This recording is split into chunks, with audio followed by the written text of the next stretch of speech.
ఇప్పుడేమో జర్నలిస్టులను చూస్తే కోపం వస్తుందట ఆయనకు. ఎందుకో మరి జర్నలిస్టుల మీద రేవంత్ రెడ్డి పగబట్టాడు. 2.5 ఏళ్లైంది రేవంత్ రెడ్డి. కనీసం ఒక అక్రిడేషన్ కార్డు ఇచ్చినవా నీ ముఖానికి? ఒక అక్రిడేషన్ కార్డు ఇచ్చినవా జర్నలిస్టులకు అంటున్నా? ఒక్క ఇంటి స్థలం ఇచ్చినవా అని అడుగుతున్నా? ఒక్క రూపాయి ఇచ్చినవా అని అడుగుతున్నా? ఆనాడు కేసీఆర్ గారు 100 కోట్లతో జర్నలిస్టులకు సంక్షేమ నిధి పెట్టాడు. కరోనాలో జర్నలిస్టులను కాపాడుకున్నాము. రిటైర్ అయిన 4,000 మంది జర్నలిస్టులకు పెన్షన్ ఇచ్చింది బీఆర్ఎస్ ప్రభుత్వము. 15 కోట్ల రూపాయలతో అద్భుతమైన ప్రెస్ అకాడమీ భవనం కట్టింది బీఆర్ఎస్ ప్రభుత్వము. జర్నలిస్టుల కోసం 50 కోట్ల రూపాయలతో సంక్షేమ నిధులు డబ్బులు బ్యాంకులో డిపాజిట్ పెట్టించినాం మేము.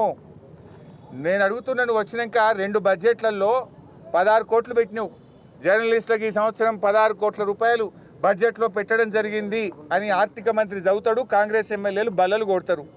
16 పైసలు ఇచ్చినవా? ఒక్క రూపాయి జర్నలిస్టులకు ఒక్క రూపాయి ఇచ్చినవా నీ 2.5 సంవత్సరాల్లో? నేను అడుగుతా ఉన్నా. నైదర్ నువ్వు అక్రిడేషన్ కార్డు ఇవ్వలేదు, జర్నలిస్టులకు కనీసం ఒక్క పైసా కూడా సాయం చేయలేను, ఒక రూపాయి కూడా బడ్జెట్ లో రిలీజ్ చేయలే. ఆనాడు మేము ఇళ్ల స్థలాలు ఇచ్చినాం. వరంగల్ తో పాటు రూరల్లో అందరికీ ఇళ్ల స్థలాలు ఇచ్చినాం. వరంగల్ కూడా 200 మందికి ఇచ్చినాం. అదే విధంగా గ్రామీణ ప్రాంతాల్లో కూడా ఇళ్ల స్థలాలు ఇచ్చాం. కానీ రేవంత్ రెడ్డి వచ్చినాక జర్నలిస్టులను చిన్న చూపు చూస్తున్నాడు. ఎంప్లాయీస్ హెల్త్ స్కీమ్తో పాటు జర్నలిస్ట్ హెల్త్ స్కీమ్ గతంలో బీఆర్ఎస్ మంజూరు చేసింది, క్యాబినెట్ ఆమోదించింది, మేము జీవో ఇచ్చాం. తక్షణమే మేము డిమాండ్ చేస్తున్నాం, ఈహెచ్ఎస్తో పాటు జేహెచ్ఎస్ను కూడా సమానంగా అమలు చేయాలి. గతంలో బీఆర్ఎస్ పార్టీ ఆనాటి ప్రభుత్వం ఇచ్చిన ఉత్తర్వులను అమలు చేయాలి. జర్నలిస్టుల సంక్షేమ నిధికి వెంటనే బడ్జెట్లో పెట్టిన నిధులు విడుదల చేయాలి. ఎలాంటి షరతులు లేకుండా అక్రిడేషన్ కార్డులు జర్నలిస్టులందరికీ అందించాలి. అదేవిధంగా జర్నలిస్టులకు ఇండ్ల స్థలాలు కూడా తక్షణమే ఇవ్వాలని బీఆర్ఎస్ డిమాండ్ చేస్తుంది. ఇంకో బాధ కలిగే అంశం ఏంటంటే, ఆనాడు కేసీఆర్ గారు జర్నలిస్టులకు, ఆటో డ్రైవర్లకు, ఇలా కొన్ని వర్గాలకు 5 లక్షల రూపాయల యాక్సిడెంటల్ బీమాను మేము ఆ రోజు ప్రవేశపెట్టినాం. దానికి డబ్బులు కట్టినాం. అది మొన్నటి దాకుండే, లాస్ట్ మంత్ అది టైం అయిపోయింది. ఇప్పుడు దాన్ని రెన్యువల్ చేయట్లే.